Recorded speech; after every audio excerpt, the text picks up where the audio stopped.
참된 하나님의 사람이라는 제목으로 말씀을 나누도록 하겠습니다. 시간이 참 빠른 것 같습니다. 송구영신 예배를 엊그제 드린 것 같은데 벌써 1월 이제 마지막 한 주를 남겨놓고 있는 것 같습니다. 새해를 시작하면서 붙들었던 말씀 가운데 결단하며 잘 달려가고 있으신가요? 신앙생활을 하면서 생각해 볼 것이 있다면 하나님 앞에서 나는 누구인가를 우리는 날마다 생각해 봐야 할 줄로 믿습니다. 오늘 본문 11절에서 바울은 디모데에게 이렇게 말합니다. 너 하나님의 사람아 라고 부르고 있습니다. 이 말은 그리스도인의 정체성을 나타내기도 하는 말입니다. 디모데에게 붙여진 이름 하나님의 사람, 참으로 영광스러운 이름이지 않습니까? 구약에서 모세와 다윗, 엘리야, 엘리사에게도 붙여진 영광스러운 이름입니다. 이들 모두는 일생 동안 하나님의 영광을 위하여 존귀하게 쓰임받았으며 하나님의 거룩함을 닮았습니다. 세상 사람들이 함부로 다가갈 수 없는 영적인 힘과 권위를 지닌 사람들이었지요. 하나님의 택함을 받고 하나님의 사명을 온전히 감당하였던 사람들이었습니다. 오늘 누군가에게 당신은 하나님의 사람입니다 라고 한다면 이보다 더 아름다운 호칭과 이보다 훌륭한 평가는 없다고 봅니다. 그렇다면 우리 좌우에 있는 식구들에게 이렇게 한번 고백해 볼까요? 당신은 하나님의 사람입니다. 좌우로 다 해주십시오. 정말 이렇게 깜짝 놀라시는 분 계시죠? 우리 믿는 자는 하나님의 사람이 되어야지 세상 사람이 되어서는 안 됩니다. 세상 사람이란 무엇입니까? 거듭나지도 구원받지도 못한 사람을 말합니다. 에베소서 2장 2절 세번역 성경인데요. 한번 읽어보도록 하겠습니다. 그때 여러분은 허물과 죄 가운데서 이 세상의 풍조를 따라 살고 공중의 권세를 잡은 통치자 곧 지금 불순종의 자식들 가운데서 작용하는 영을 따라 살았습니다. 어머니의 뱃속에서 태어나 하나님과 상관없이 세상 풍조와 유행을 따라 살다가 사라지는 사람을 말합니다. 우리는 이런 세상 사람으로 지어진 존재가 아닙니다. 우리 믿는 사람은 또한 사탄의 사람이 되어서도 안 됩니다. 사탄이 좋아하고 사탄이 시키는 짓만 일삼는 사람은 바로 사탄의 사람인 것입니다. 기독교를 공격하고 성경의 권위를 무시하고 하나님을 대적하고 교회와 공동체를 허무는 사람이 어쩌면 사탄의 사람인 것입니다. 우리는 참된 하나님의 사람입니다. 아멘입니까? 예수 그리스도의 피 공로로 죄 용서받고 그분의 발자취를 따르는 하나님의 영을 가진 사람이라는 것입니다. 하나님의 인도를 받는 사람이요 하나님의 교회를 세우는 사람입니다. 하나님께서도 이 시간 예배하는 우리들을 향해 이렇게 외칠 것입니다. 너 하나님의 사람아. 이 말씀이 마음에 들렸으면 좋겠습니다. 이 말씀에 부응하여 세상의 사람이 아니요 사탄의 사람이 아닌 진정한 하나님으로 하나님의 자녀로 세워지기를 주님의 이름으로 소망합니다. 그러면 참된 하나님의 사람으로 세워지려면 우리는 어떻게 해야 할까요? 오늘 말씀에서 중요한 몇 개의 단어를 우리는 기억할 필요가 있습니다. 11절에 보면 우선 이렇게 말하고 있습니다. 오직 너 하나님의 사람아 이것을 피하고 나옵니다. 오직 너 하나님의 사람아 이것을 피하고 첫 번째로 피하라입니다. 하나님의 사람이 되려면 중요한 사실, 평생 동안 피해야 할 한 가지가 있는데 그것이 무엇인지 본문 3절에서 10절을 읽어보면 알 수가 있는데요. 그것은 물질에 대한 욕심을 피하는 것입니다. 사람들은 누구나 부자가 되고 싶어 합니다. 돈을 많이 벌어서 의미 있는데 사용한다면 그 물질은 참으로 귀하고 아름답게 쓰임받는 것입니다. 물질 자체가 나쁜 것은 절대 아닙니다. 우리 그리스도인들 중에 물질을 아름답게 잘 사용하여 하나님께 영광 돌린 사람들도 참으로 많습니다. 하지만 대부분의 사람들이 물질을 얻으려다가 지나친 욕심을 부리다 넘어지는 것을 우리는 보게 됩니다. 디모데전서 6장 9절 말씀을 함께 읽겠습니다. 그러나 부자가 되기를 원하는 사람은 유혹과 올무와 여러 가지 어리석고도 해로운 욕심에 떨어집니다. 이런 것들은 사람을 파멸과 멸망에 빠뜨립니다. 말씀처럼 유혹과 올무에 빠지게 되고 결국 파멸과 멸망에 빠지게 된다는 것입니다. 한마디로 물질을 쫓다가 신세를 망치게 된다는 것입니다. 최근에 우리 기사를 보면요, 우리나라 유명한 오스템 임플란트 회사에서 40대 중반 회계 담당 직원이 주식거래 잔액 증명서를 위조하는 방식으로 회사의 공금을 개인 주식 계좌로 송금하면서 발각되어 결국 쇠고랑을 치는 것을 우리는 보았을 것입니다. 무려 그 돈이 2천억 대라고 말합니다. 돈에 대한 욕심이 그의 인생을 망친 것입니다. 이스라엘 아합 왕, 너무나 잘 알죠. 악한 왕. 자기의 영토가 꽤나 넓었습니다. 그 가운데 나봇이란 사람의 포도원이 있어 그것마저도 자기의 것으로 만들고 싶었습니다. 그래서 나봇에게 팔라하니 나봇은 말합니다. 이것은 대대로 우리 조상, 이스라엘 조상들이 준 것이라 내가 팔 수 없습니다. 라고 말했습니다. 그러자 그 아합 왕은 근심에 빠져서 왕궁에 있었습니다. 그때 그의 아내 이세벨이 계략을 짭니다.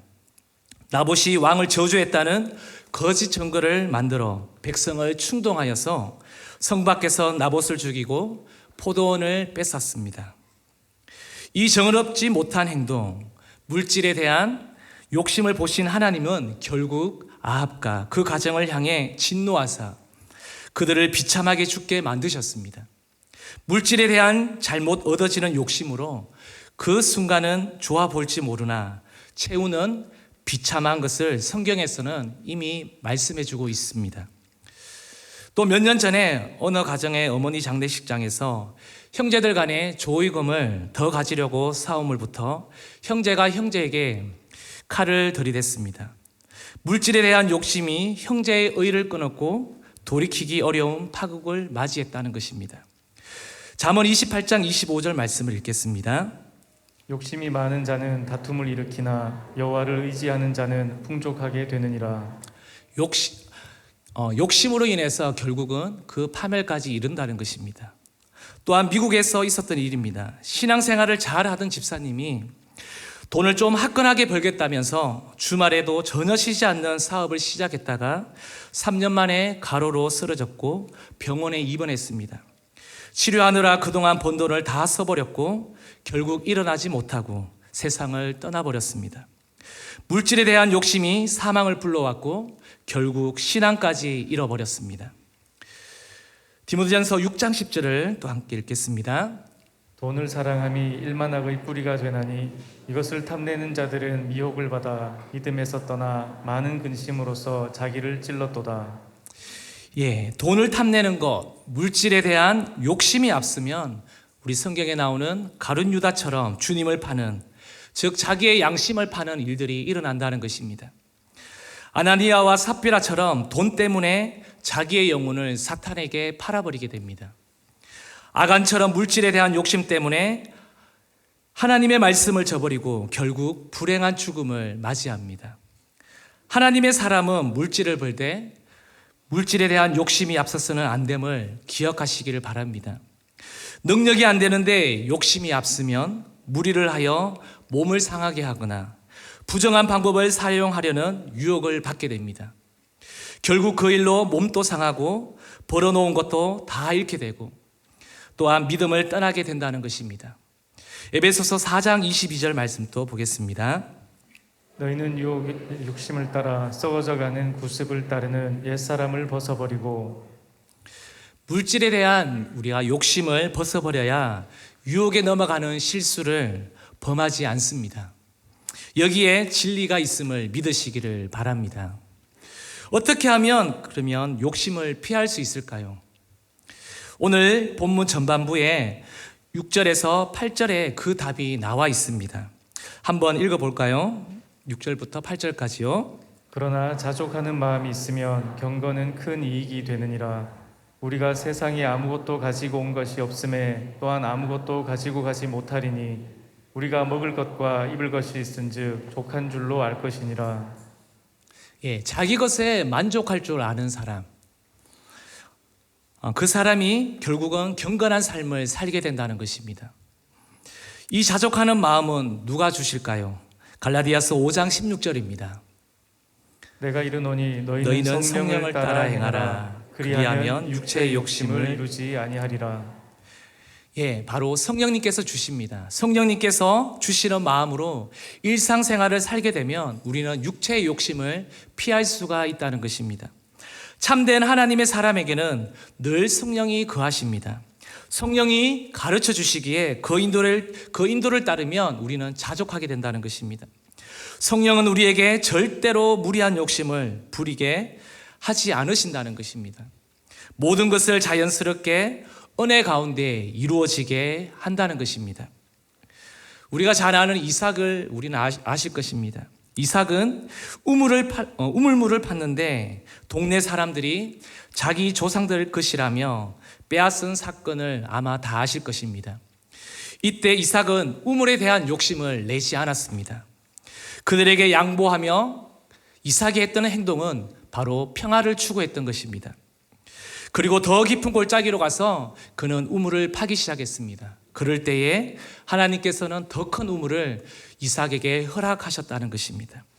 물질에 대한 욕심을 버리고 평화를 추구하였을 때 하나님은 그의 삶을 평탄케 하십니다. 동시에 더 큰 복으로 축복하신다는 것입니다. 자족하는 자에게 하나님은 더 큰 선물로 주실 줄로 믿습니다. 어느 경건한 시인이 이런 기도를 올렸습니다. 하나님, 현재 있는 것에 족한 줄로 알게 하소서. 배우자에 대하여 만족하는 마음을 갖게 하소서. 자녀들에게 만족하는 마음을 갖게 하소서. 남의 것을 빼앗으려는 욕심을 버리게 하소서. 남이 행복하도록 도와주는 사람이 되게 하소서. 나보다 뛰어난 사람, 더 많은 것을 가진 사람을 축하해주고 그렇지 못한 사람을 위로하며 나의 것을 적게라도 나누게 하소서. 주님이 인류에게 온몸을 드렸듯이 나를 비워 나의 것을 약자를 위해 쓰게 하소서. 참으로 숙연해지는 경건의 기도입니다. 욕심을 버리는 자족하는 삶이 바로 경건의 삶이고, 자족하는 믿음이 성령의 인도 안에 거할 때 육체의 욕심을 피하여 거룩한 삶이 될 줄로 믿습니다. 두 번째는 참 하나님의 사람은 따르는 삶입니다. 두 번째는 따르라입니다. 6장 11절 말씀을 함께 읽겠습니다. 오직 너 하나님의 사람아, 이것들을 피하고 의와 경건과 믿음과 사랑과 인내와 온유를 따르며. 예, 이 진한 부분, 의와 경건과 믿음과 사랑과 인내와 온유를 따라야 할 것이라고 말하고 있습니다.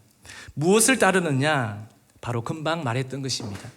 이 모든 것을 한마디로 말하면 예수님의 성숙한 인격을 우리가 따라가는 것입니다.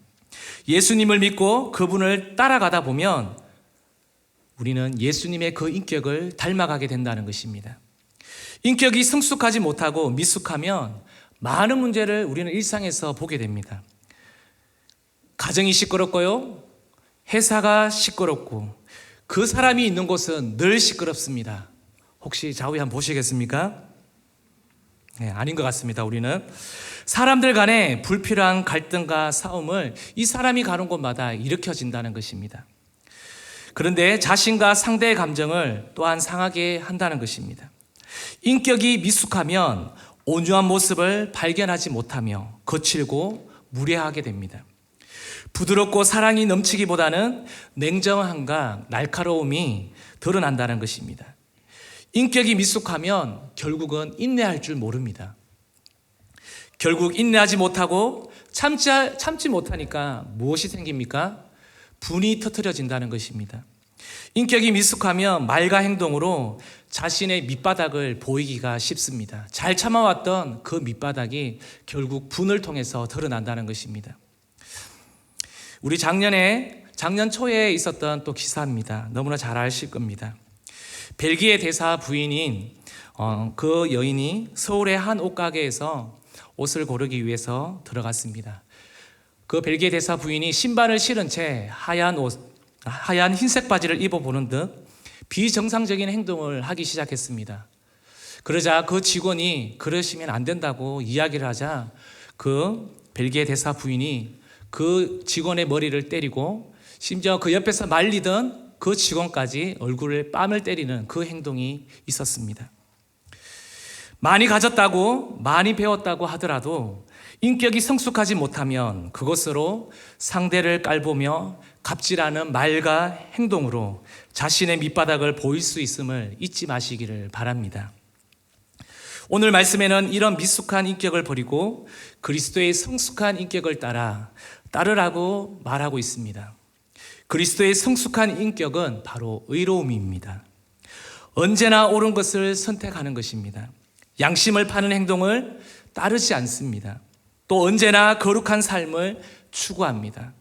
불신앙이 아닌 믿음의 길을 따라가며 온유와 인내, 사랑을 따라간다는 것입니다. 이스라엘 백성들 너무나 잘 아시죠? 그 광야의 생활. 그들이 출애굽하여 가나안 땅에 가는데 한두 달이면 갈 수 있는 그 가나안 땅을 그는 40년이라는 시간을 뺑뺑이 돌고 가게 됩니다. 그 이유가 그들이 매우 세상 문화에 젖어 있었다는 것입니다. 성숙하지 못했던 그 반응을 따랐기 때문이었습니다. 툭하면 옛 노예 생활로 다시 돌아가겠다고 합니다. 조그마한 힘듦이 찾아오면 하나님을 원망하고 모세를 불평했습니다. 그리고 모세를 향해서 대적했습니다.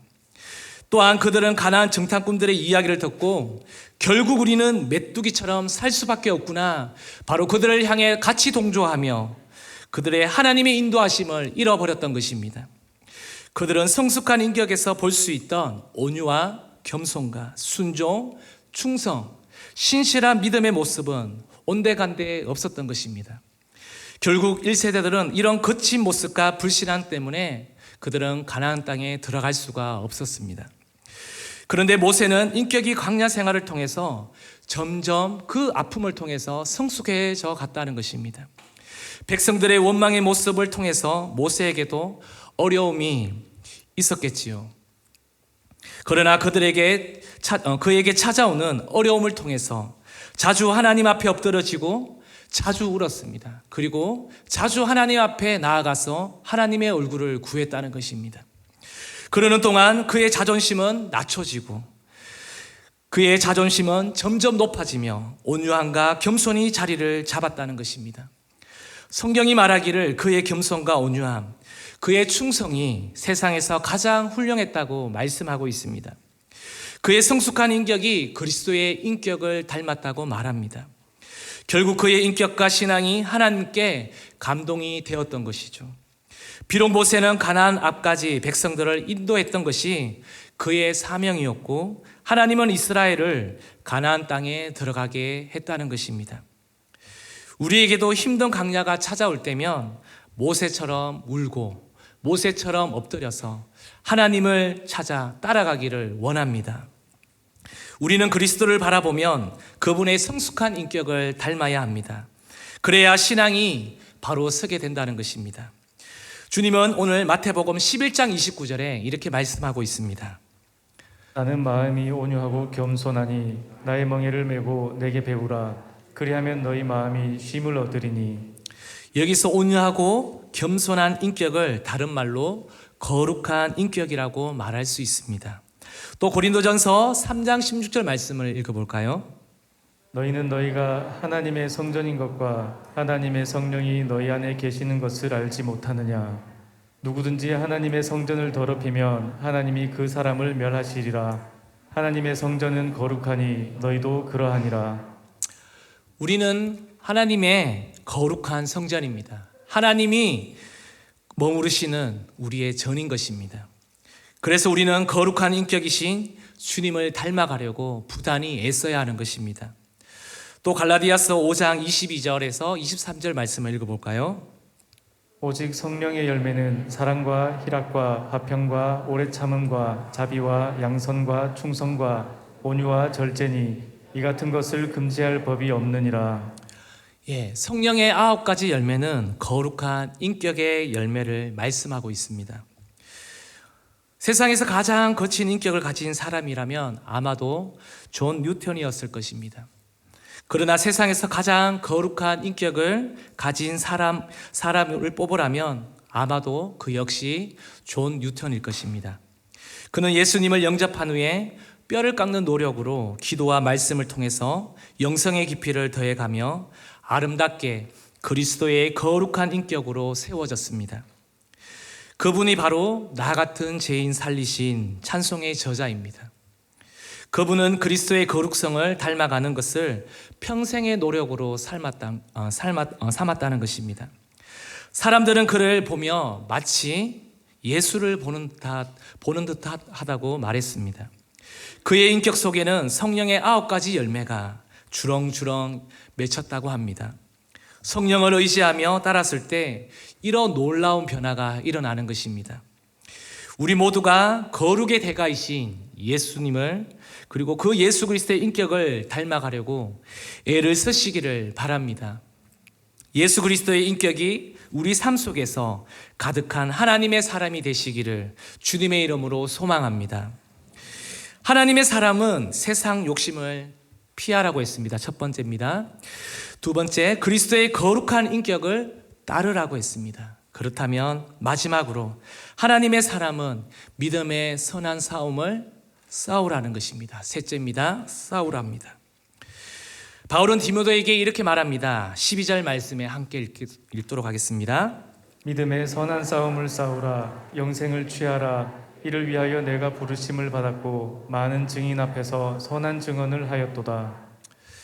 믿음의 선한 싸움이란 바로 영생을 취하는 싸움입니다. 언제까지일까요? 14절에 주님이 다시 오실 때까지 믿음이 싸움을 싸우고 지속하라는 것입니다. 우리의 믿음의 길은 생각보다 호락호락하지 않습니다. 바울에게 믿음의 길은 곧 고난의 길이었습니다. 그럼에도 그는 끝까지 고난을 이기며 믿음의 길을 걸어갔습니다. 이 당시 예수 믿는 것이 발각되면 공직자의 경우는 공직에서 쫓겨나거나 장사하는 사람은 왕따를 당하거나 노예의 경우는 잡혀서 죽기도 했습니다. 심하면 십자가에서 죽기도 했습니다. 바울은 그와 대립된 사람들에 의해 잡혀서 죽을 뻔한 경우를 여러 번 겪었습니다. 그에게 믿음의 길은 곧 엄청난 영광의 길이 아니라 고난의 길이었습니다. 그럼에도 믿음의 길을 끝까지 그는 감당했습니다. 그는 죽기까지 믿음의 선한 싸움을 싸웠고 마지막 승리했다고 말하고 있습니다.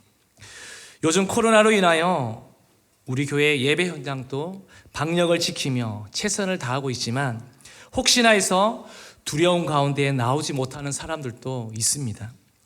코로나와 다른 변이 바이러스가 닥친다 하여도 고난에 무너져서는 절대 안 될 것입니다. 하나님이 우리 믿는 자들을 일찍 부르신 이유가 있습니다. 우리 가족들 가운데 하필이면 나를 이렇게 일찍 불렀나 그렇게 생각하시나요? 하나님께서 먼저 나를 사명자로 우리 친척 가운데 우리 가족 가운데 부르신 이유가 분명히 있다는 것을 기억하시기를 바랍니다. 바로 그것은 사명을 감당하기 위함입니다. 우리를 통해서 복음을 전하게 하시고 교회를 든든히 세우게 하시려고 하나님께서는 우리에게 사명을 주셨습니다. 성도들에게 사명을 잃어버리는 것은 바로 믿음의 선한 싸움을 포기하는 것입니다.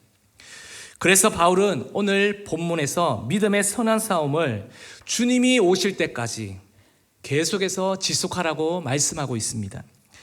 이 받은 사명을 중도에 포기하지 말고 끝까지 감당하라는 것입니다.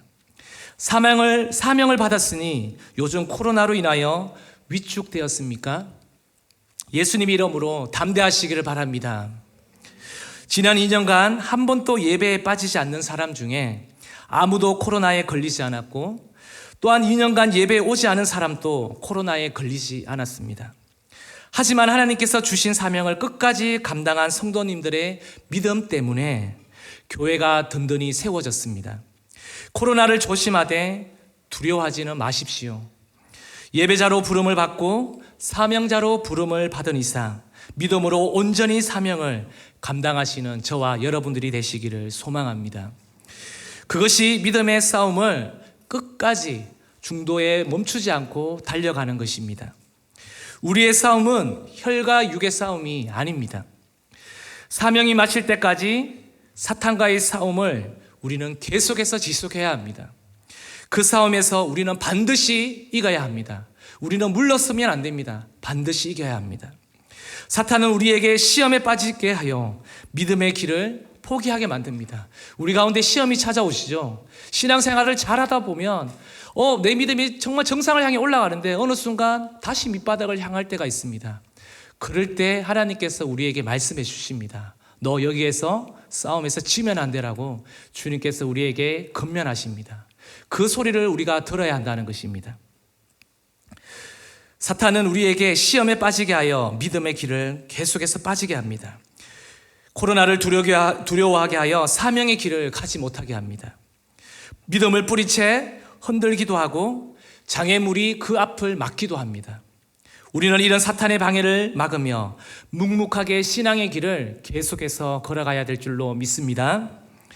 사탄은 일찍이 주님을 세 갈래 길로 시험했다는 것입니다. 공생의 길을 가시려는 주님께 먹을 것으로 시험하여 믿음을 넘어뜨리려고 하였고, 두 번째는 하나님을 의심하게 하면서 믿음을 넘어뜨리려고 하였으며, 셋째는요, 세상 부귀영화로 사명의 길에서 이탈하도록 예수님을 시험했다는 것입니다. 주님은 이런 사탄의 시험을 믿음으로써 승리했다는 것입니다. 그리고 사명을 잘 감당하여 하나님께 영광을 돌렸습니다. 이러한 사탄의 시험이 지금 또 우리의 신앙의 앞길 가운데 계속해서 펼쳐질 것입니다. 우리는 이러한 시험과 싸워 주님처럼 이겨야 하는 것입니다. 야고보서 1장 12절에 이렇게 말씀합니다. 함께 읽겠습니다.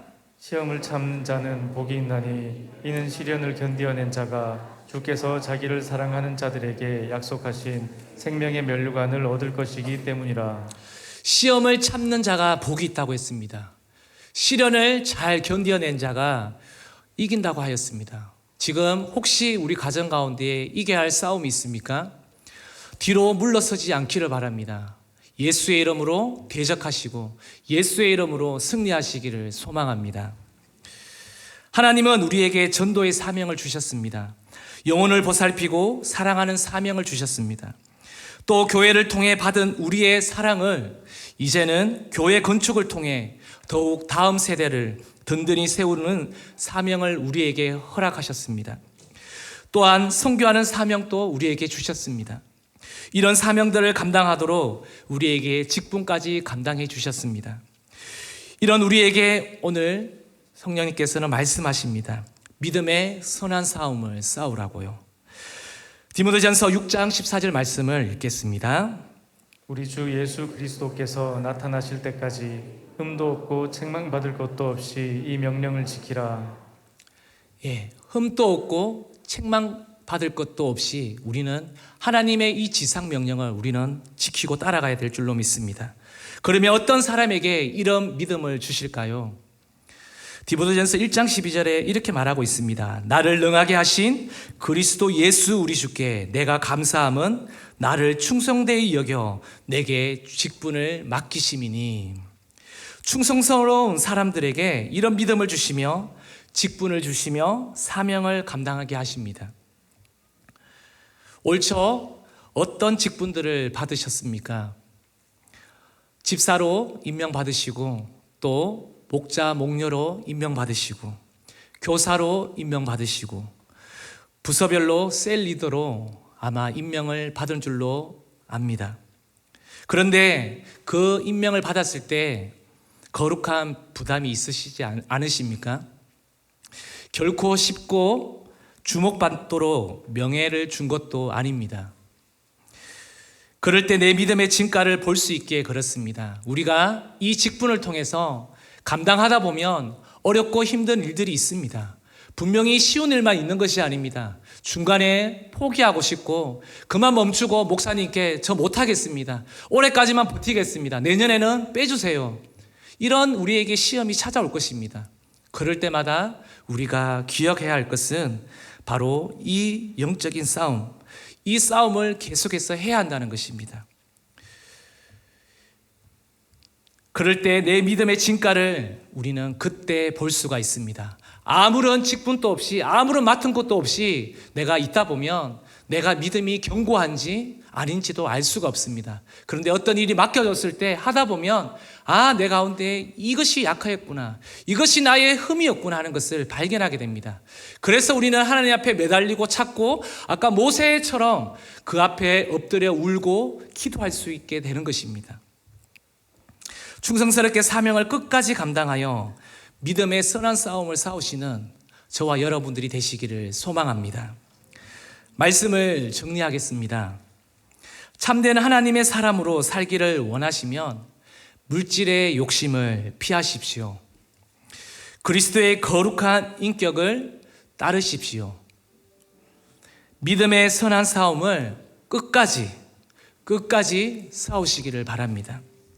이 말씀을 실천하시면서 지금보다 올 한 해 끝까지 달려가시면서 중도 포기하지 마시고요. 최상의 믿음으로 하나님께 영광 돌리시는 저와 여러분들이 다 되시기를 소망합니다. 우리 오늘 말씀을 생각하시면서 참된 하나님의 사람, 그 사람이 누굴까요? 바로 우리 여기 앉아있는 한 사람 한 사람인 줄로 믿습니다. 그 하나님의 아름다우심을 우리가 함께 찬양하며 나가도록 하겠습니다. 우리 찬양팀 함께 나와서 찬양하겠습니다.